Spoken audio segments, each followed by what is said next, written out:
Back to another edition of X Feed. My name is Schiller. I finally have headphones that I think are going to work. If you ever buy one of these in-ear monitors and you're trying to buy one of these little flappy things, you might need to go for the size small, unless you were a Chad, in which in fact you might need a large. What's up? My name is Schiller. Every day we talk NFTs, the craziness that is the Web3 space, and today is absolutely no different. So let's get straight into it. I was scammed, says Grateful.eth.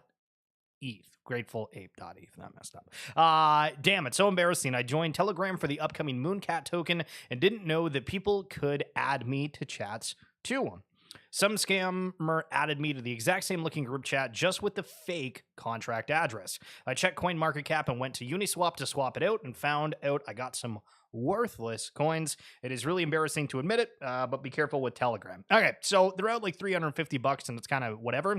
But when we get into some of these shenanigans, if we will, where you're really getting deep into DeFi, where some people would argue that meme coins and whatnot aren't that, but I think that it is. And there's all these extra risks involved. So just a little bit security, a reminder, as we like to do. Don't rug yourself this week. Lots of airdrops going live. I mean, scammers will be looking to eat with phishing links and alike. Ayo, is that the one and only biggest Victor Wembanyama fan there is in existence? Dude. Thank you, Amtali. You're crazy. Hope you're doing well. My review of the UFC X Dapper launch. Now, this is back in 2022, but at the time, the delay was annoying, but that's normal with any high-profile NFT launch. Pack opening was underwhelming compared to Top Shot, and they chose some pretty good moments to include. Seemed pretty difficult to pull anything other than common. Okay, well, let's look at the UFC marketplace. Well, the UFC Strike marketplace more specifically. It looks right away that we have the lowest ask across the platform being at $1. Woo, hold on. Highest low ask. That is not what I want. We want lowest low ask. The low to the low. But on the first page, it showed $1. Dollar. Robbie Lawler. So I guess all of these are $1. I don't really hype NFTs. Shut up, the last style bender collective achieve. My balls was hot. Is this okay? What the hell is this? This is this is the Derek Lewis thing for sure. Remember my name, you suck. The score.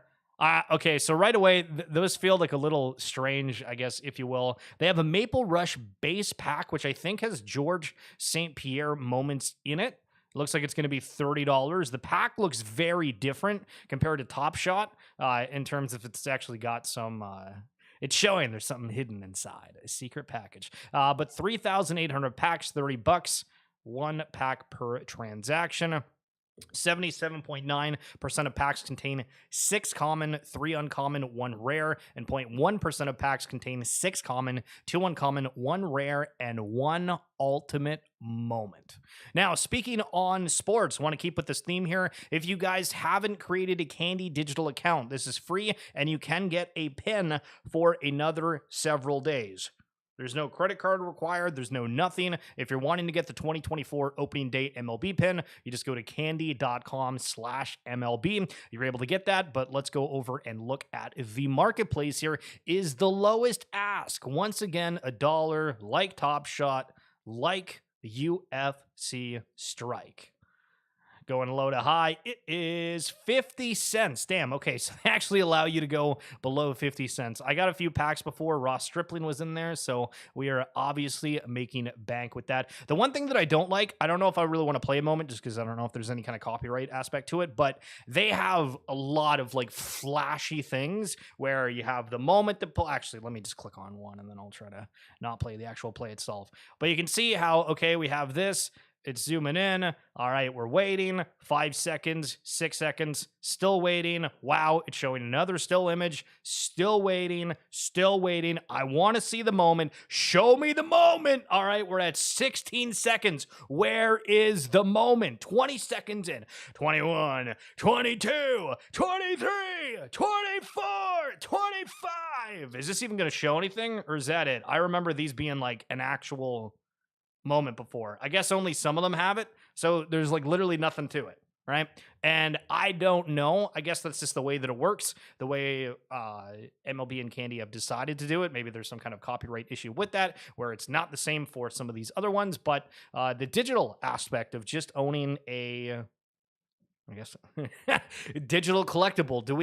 Are we at the time where everybody's like, yeah, we're fine with that? Or do we need those moments? When Otherside light paper? What the hell's going on? We badly need more info. I want to start accumulating without guessing. Now, the awkward part about all this is that all these, companies and people creating NFTs want you to speculate. Like that's literally the idea.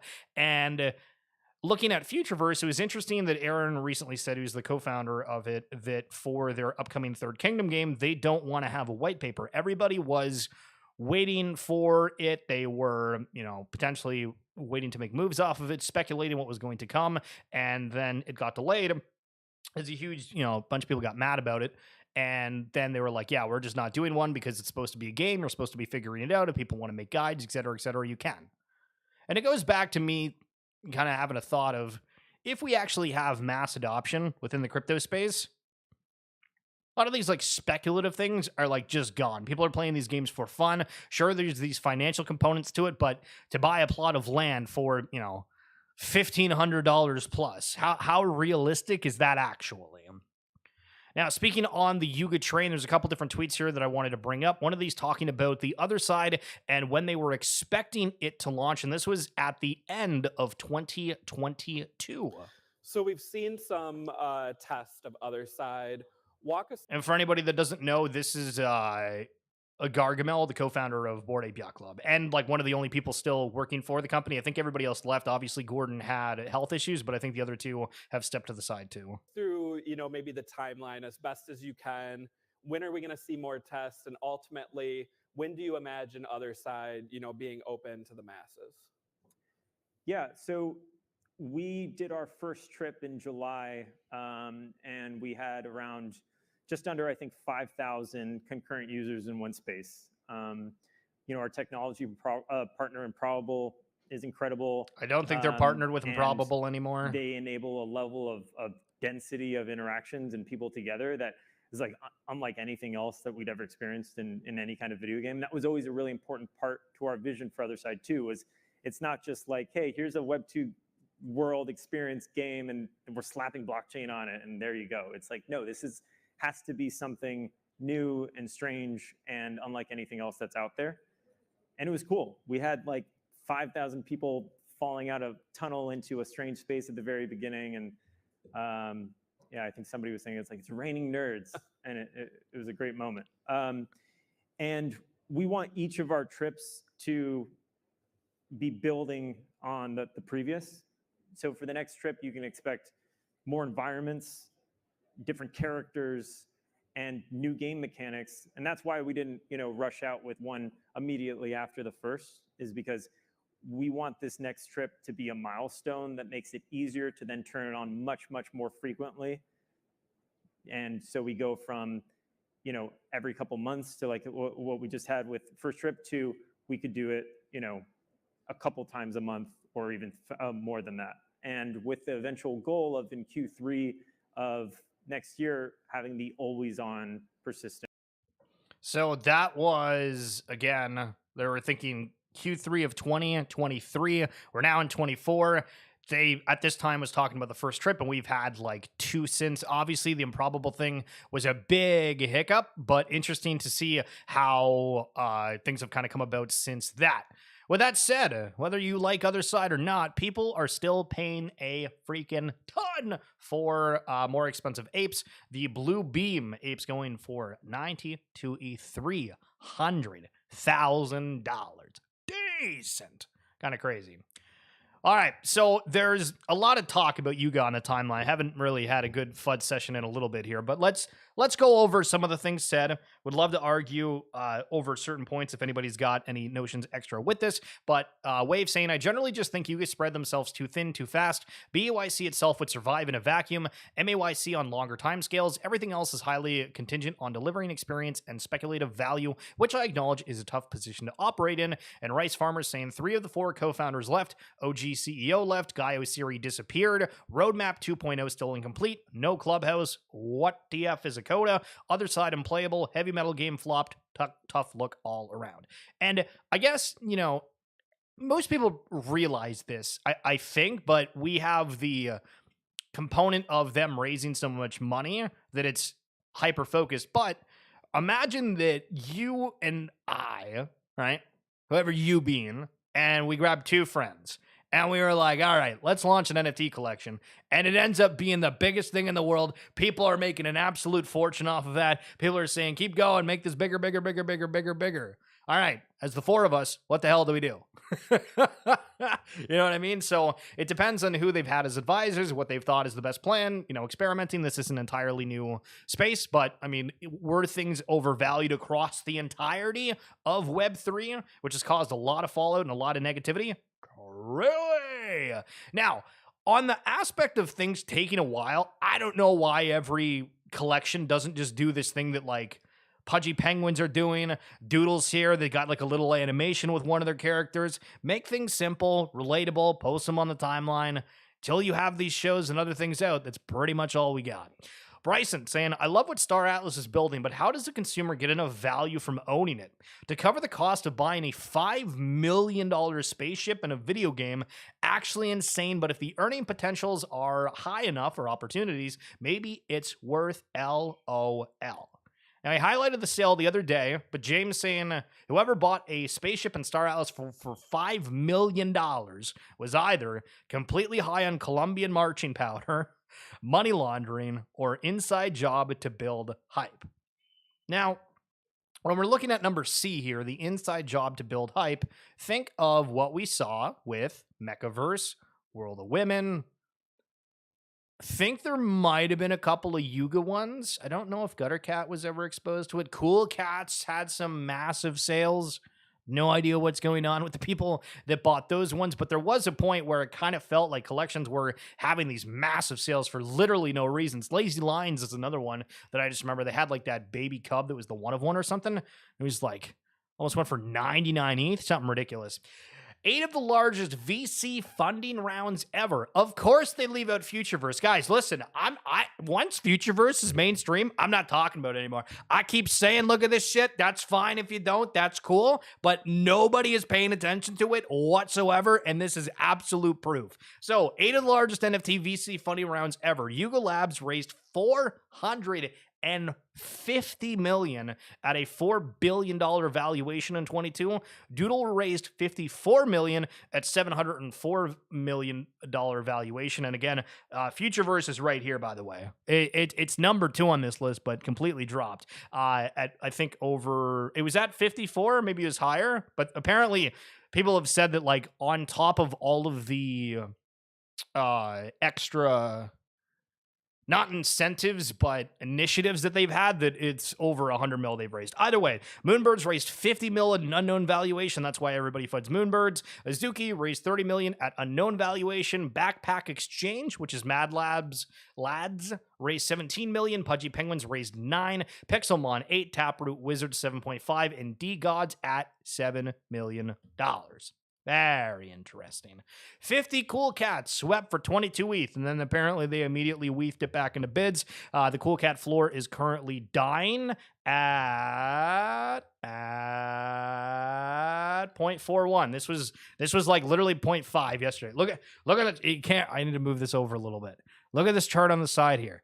Just straight. Damn it. This is a tough look. All right, there you go. You can see just the straight cliff fall off of this person sweeping and then immediately dumping. Why? I have no idea. Maybe they're farming. Maybe they had a second thought. Which PFP of mine do you prefer and why? All right, we'll take a quick little gander here. This one is the Persona collection. This one is World of Women. All right, now that you've thought about it, let's look at the prices of each. So World of Women is at 0.5 ETH, which is held up extraordinarily well, to be totally honest. That's insane. I thought that it would have fallen a little bit, as we've seen most collections fall. And then for Persona, it's at about 0.27, which is kind of near where it minted, but I think some people got in a little bit cheaper than 0.2. Their mint system was something that was kind of different, but, when you look at the different prices, then you look at this. Is it just the visuals, or is there more behind what the image offers? Some potential misinformation coming out yesterday. Just in, U.S. government transfers 30,000 Bitcoin worth 2.1 billion seized from Silk Road to Coinbase. And then Zach XBT, known sleuth within the space to find out frauds, yada yada. 2.1 billion of Silk Road hack funds controlled by U.S. government and is on the move right now. $69 transfer to a Coinbase deposit address, so it's a test transfer possibly. And then he says, update, 1999 Bitcoin, 139 mil transferred to the same Coinbase Prime deposit address. Okay. So was this why the market took an absolute tank yesterday? Now, Truth Labs, who's made a whole bunch of different claims. Some people say that he's fudding, it's untruthful, etc. But for this, let's just believe it. Factually incorrect at Watcher Guru. In total, 2,000 Bitcoin were transferred from the U.S. government wallet to what is being dubbed Coinbase. I've yet to verify they own that wallet. The other 28,000 Bitcoin resides in this wallet. So you have a little bit of a, a little bit of a clash. People unsure. Find out. Maybe that's why the market is dumping. The next price drop is coming, says Professor John Keating. This time for punks. I foresee 20 ETH in the future. We talk about these flexes. We talk about historical provenance. 90% of the time, people just care if it goes up, right? And so if these NFTs just kind of stay still, they don't get the bids, they get hyper leveraged. It's something that we're going to talk about here that I think is potentially one of the scary parts of the space, where if it's not that one, it might be after this. Damn it. But when we talk about the NFT finance, this is, what happens with punks. People are like, oh, I took it a loan when punks were $200,000. And I don't care. I got a whole bunch of capital. It's whatever. Now, what if everybody takes out loans for everything? That's crazy. The Pirates have a new food item called the Renegade. It's a foot-long hot dog topped with potato pierogies, pot roast pickles, and onions. What in the halibut is this? Now, why am I bringing up MLB again? Well, because yesterday I kind of messed up, and I said that the Toronto Blue Jays were against the Tampa Bay Devil Rays, and they were, in fact, playing the Houston Astros yesterday. So, bringing that back up, but now we're back. Show me an ETH NFT collection right now where a clean floor sells for over 2x the floor price. Again, highlighted the other day, I thought the Genkai collection for Cyberkongs, whatever reason, they look kind of cool, but this one going double the floor is a little bit lower side of the collections at 0.18 per se, as the floor is 0.08, but still kind of cool. Alluvium, the Matu, stands as a testament to nature's raw power. Really great 3D characters with this. Back in the day, if you produce this, people would think, that collection, that's not going to do anything. But we've changed. We've gone on. It's not people going on Fiverr creating cool animations to say, hey, we're building a game. Illuvium actually has one, but it's funny. The difference, time has. I just paid $7 to get 0 engagement on an L2 blockchain. How is your Tuesday going? That was yesterday. Today's Wednesday. To clarify, but I'm pretty sure they're talking about Farcaster on that one. Let me tweet out and get 0 engagement. Carl, 4 new things that you missed. Looks like Teletubbies. We got some Red Bull Racing. What's the TLDR? Teletubbies are going Web3. KPM is launching Web3 in porcelain. The hell does that mean? I have to look into that. Red Bull Racing's Velocity Series goes DN404, and Diddy material being auctioned on the blockchain. I feel like that's kind of weird with the things that are going on, but all right. Teletubbies launching a dedicated collection. Teletubbies animated plus accessories on Tezos. Haven't heard Tezos for mainstream in a while. Mint is April 20th, and it's out of 5K. Now, we had Care Bears enter the space and a lot of others through the Nickelodeon and Recur, if I remember correctly, and that flopped. They rugged it. It was Jover. Hopefully, the Teletubbies thing goes a little bit better, but KPM, Royal Porcelain Factory Berlin, launched 260 digital porcelain artworks, also one-of-one pieces which come with digital twins. If you like some fancy things, that might be for you. Red Bull Racing. The Velocity Pass 2.0 is going DN404, enabling fractionalization. It's going to be at a 2,000 with a Dutch auction from 5 ETH down to 0.5 ETH. Utility access to 3 artwork drops, surprises, and more. Diddy TMZ claims the controversial Diddy material is being sold as an NFT. 425 WETH for 3 terabytes of data. I haven't been able to confirm the listing and not sure if this is good or bad for us yet. What the hell is this? I would have never thought this would be on my timeline today, but there it is. Finally got one of my OG BTC whales who onboarded me to crypto in 2017. He bought Bitcoin at $3 to look at our ordinals. He was anti-NFTs as the past 2 years, but Bitcoin ordinals hits different. Get ready, boys and girls. It's going to be a fun year. So without trying to be a dick, right, is the only reason that they're saying, oh, I kind of like ordinals is because they already have the currency that it is priced in. What is the difference between ordinals versus these other NFTs other than the fact that it's on Bitcoin? This notion doesn't really make any sense to me. My Sappy Seal stopped generating $35 a day yesterday, and the floor didn't fall at all. Gained $20,000 from staking alone. We've talked about yield-bearing NFTs a heck of a lot, and Sappy Seals was one of them that offered it. However, that has ended. So to see them not fall, we'll do a little bit of a double check. They said that that was 0.8. We'll check today how things are going. It's down about 0.09, so not insignificant. Where charts off to the side, going down a little bit, but does beg the question of what happens after the token stops producing. People just happy with it, or is there anything more? And that's the same notion for a couple of the other collections. We know for Bored Ape Yacht Club, after, next year and a half, maybe 2, I'm not sure exactly what it's at, when those stop offering ApeCoin, what happens to the floor? For Cyberkong Genesises, they have like another 7 years left of having token yield. Delete this for the sake of our industry. Oh, no. Do you remember the top of the market is usually signaled by MetaMask being the #1 app? Well, Phantom is currently at number 16. So the fact that it's Phantom would highlight a interesting component because it's not MetaMask, and Phantom is mainly used for Solana. I think MetaMask might have Solana integration as well. A lot of these things have updated. I don't know. Let me know either way. But that does show that retail is playing in Solana. Mr. Harry Swan, good morning. Speaking of somebody playing in Solana, there he is. Fidenza's trading at 30 ETH and Punk's potentially going to sub 40 soon. Not great. What did we just talk about? The loans, the craziness of NFT finance. Cyrus, don't hate me for bringing this up, but there are around 100 loans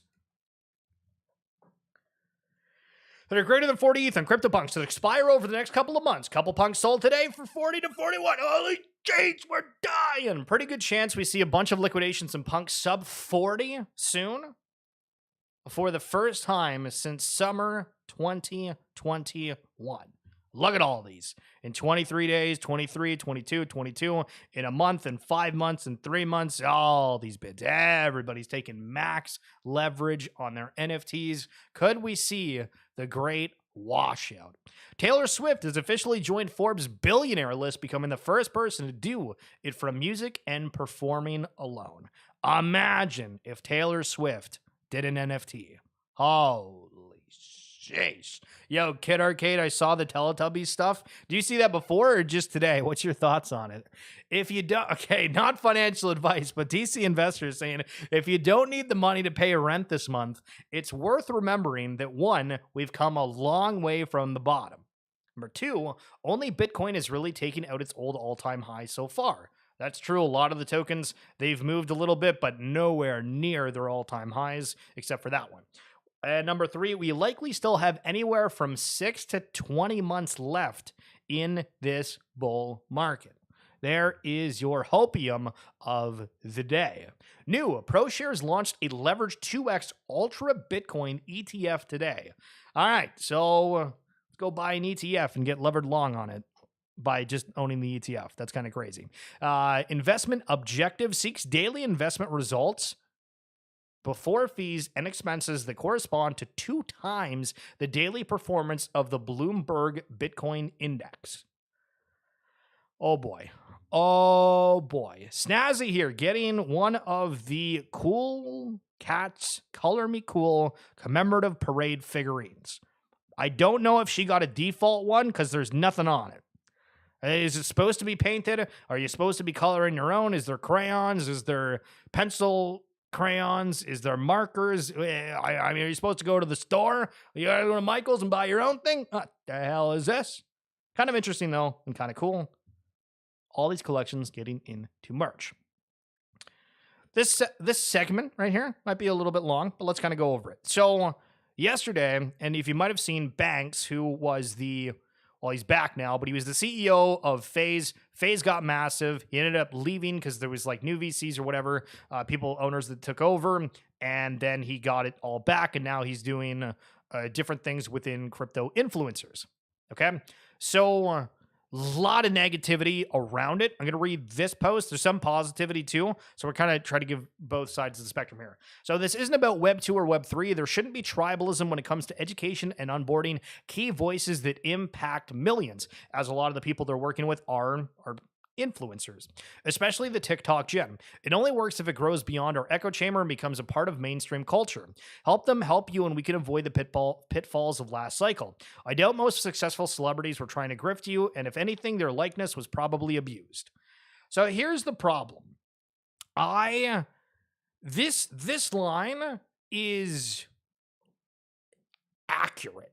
A weird take, right? Because we don't know what goes on behind the scenes. And are we going to be judgmental of the fact that it's not transparent? I think a lot of the times we have the right to, because if something flops, they could easily come out and say, hey, this didn't work, I'm sorry, right? But there has been a lot of celebrities that have launched things, right? Like the whole Dwight Howard AVAX NFTs, that came out of nowhere. He's tweeting about it. He's out in Taiwan doing his thing. And then it's like a total shit show. And you're like, okay. And then you have a whole bunch of other celebrities that are doing exactly the same thing. And so is it these people that are going to them and saying, hey, we want to use your likeness, like the Floyd Mayweather? Or you could just be like, wow, nah, Floyd Mayweather is just this egotistical guy, didn't want to do anything, was hopping on a plane. It was a complete sham from the beginning. A lot of people follow these, and we had the issues before of like the Save the Kids with FaZe and a whole lot of other weird and sketchy promotions. Not supposed to be painted. There is a culture in the vinyl collections. They come blank and you paint them. Oh, okay, cool. That's for the cool cats. So Zach XBT, at the same time this goes out, because Bryce Hall, who's a boxer, influencer, combination of a whole bunch of stuff that's going on Hodl Hill.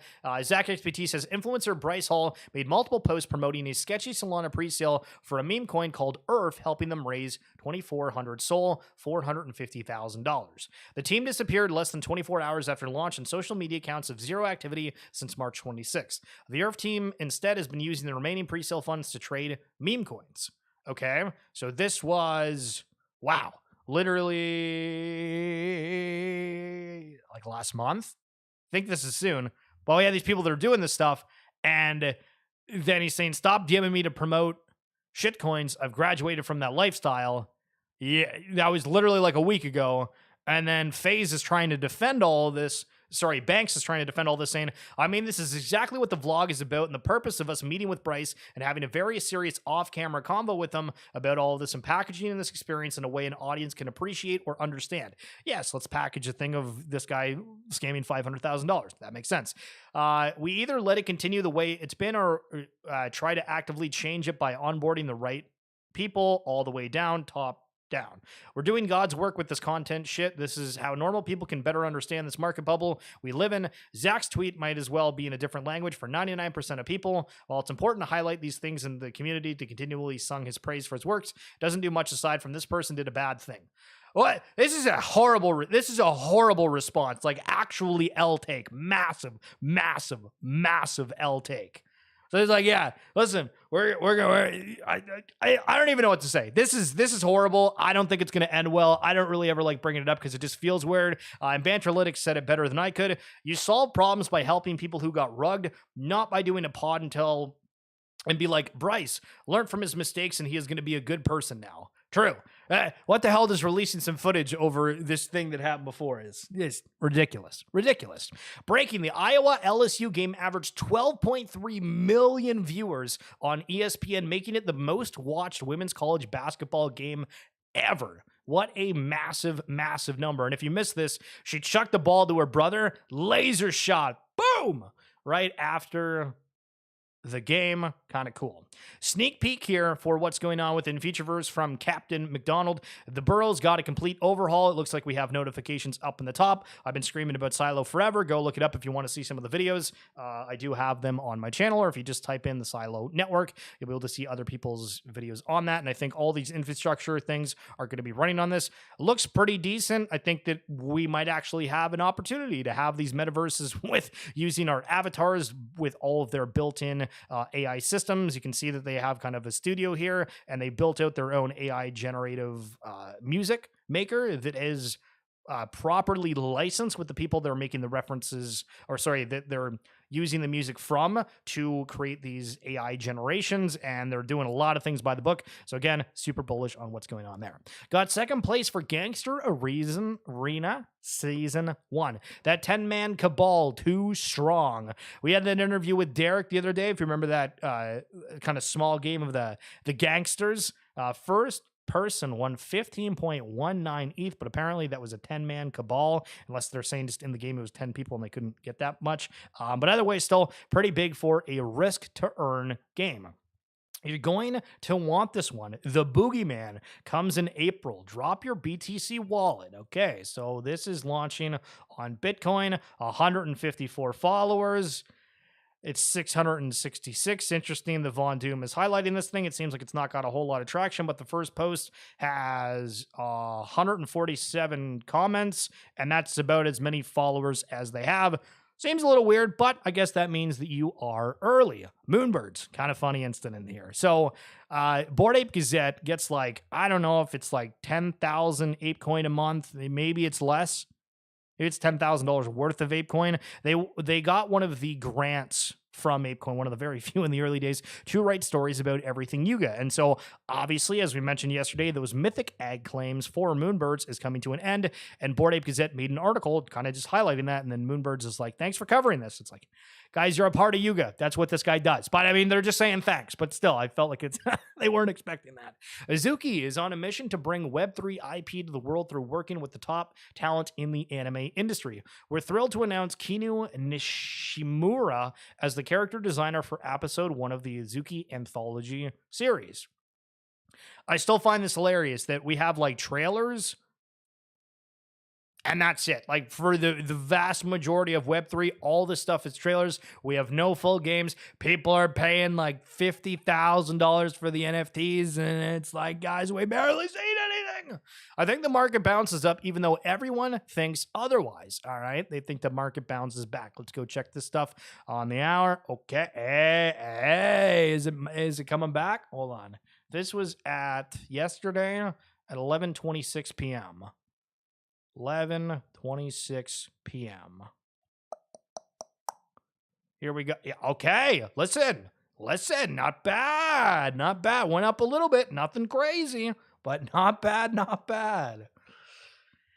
Free Doodle 7058. It's got one of the rainbow puke melts. Goes for 6 ETH. I feel like these would go upwards of 25 to 50 ETH in the bull, but going for $20,000 right now. What do we think? Worth, grail, memorable, flippable? Maybe. A little update here from Derek regarding that Gangsters Arena we just looked at. We try to be data-driven and transparent. Achieved 50% day 14 retention in season 1. 250 players for Gangster Arena. No login incentives. Will be crazy if it was a Web 2 game, but for the Web 3 game with the risk-to-earn economy, this can be higher. Good start with room to grow. CoinGecko. All right. This is we're going to find out who's done well and who's been bad. Top 8 most profitable crypto narratives in 2024. Meme coins, 13%. 1,313%. Real world assets, 286%. AI, 222. DeFi, 89. DPen, 81. Layer 1, 70%. Gaming at 64. And then layer 2 at 39% in terms of profitability. So Hype says we're late in the cycle. Meme coins are no longer about memes and culture. VC rounds getting inflated, and tier 2 and 3 VCs are aping rounds to catch up to the tier 1 VCs that have been investing for months. Meme coins pumping and dumping faster, more rugs. And Keith saying this cycle started too fast. Money came in via BTC and there was nothing to allocate it to. Sol, no products, nothing serious equals memes get volume. Generally agree with that. Last, incentives for gamification, no product and locked funds equal memes get volume. Base, same thing equals memes get volume. It's why real chains aren't getting volume, which makes things feel so weird. We cool off here and move into the actual start of the cycle after that. Pre-cycle right now, in my opinion. Yeah, kicking bull. Let's go meme coins. I love this take though. I very much love this take because it's true. There's not a lot to do on these chains, but it's almost the equivalent of like going to an arcade and there's only one arcade machine that's working and your parents gave you like $1,000 to play for the week. And you're like, well, this is the only thing that works. So we're going to play here, right? We're going to play this game. But when things change, maybe that'll change as well. Are you this old? Oh my God. All right. Moonbirds were at 30 ETH. Mechaverse at 8.49. Hate Prime when they came out, 8.69 ETH. And Invisible Friends, 6.5. I don't think any of these collections are more than an ETH now, to show how crazy things were. A full release from WonderFi here. This is one of the big Canadian players within the exchanges. For the Q1 financial guidelines, net revenue in the range of 18 to 18.75 million. At the midpoint, this represents an increase of 42% comparatively to Q4 of last year. Cash and digital asset balances increased to more than 50 million as of March 31st. WonderFi expects to generate positive EBI, I don't know what the hell that means, and operating earnings of 3 to 4 million on a consolidated basis for the quarter. As of March 31st, combined client assets under custody for BitBuy and CoinSquare exceed 1.5 billion. For the corporate updates, BitBuy and CoinSquare has facilitated over $1 billion in combined trading volumes during the quarter. SmartPay processed over 140 million in crypto payment volumes during the quarter, and BitBuy and CoinSquare had approximately 95 million in crypto staked as of March 31st. Holy sugar. I've never had less of an interest in buying ETH NFTs than I do now. A big reason, ETH founders been asking to let them cook for 3 years, and it seems none can produce anything other than some partnership or low tier event or trailer. Also, any flex it had is completely gone. I mean, I can't really argue with that. You know what I mean? The prices fall down. It's just a subject of everybody hyper financializing everything to do within this space. With that said, that's it for this edition of XFeed. There's a little patch right here. Don't be calling me patchy, but I messed up. You know, a little bit of a shame. Not bad, eh? Anyway, Harry Swan, Kicking Bull, Huddle Hill, Kid Arcade. Appreciate you guys tuning in and saying something within the chat. And if you guys are watching on the VOD, appreciate you. If you guys would like the video, share it. I would appreciate that very much. But I will be back tomorrow as per usual.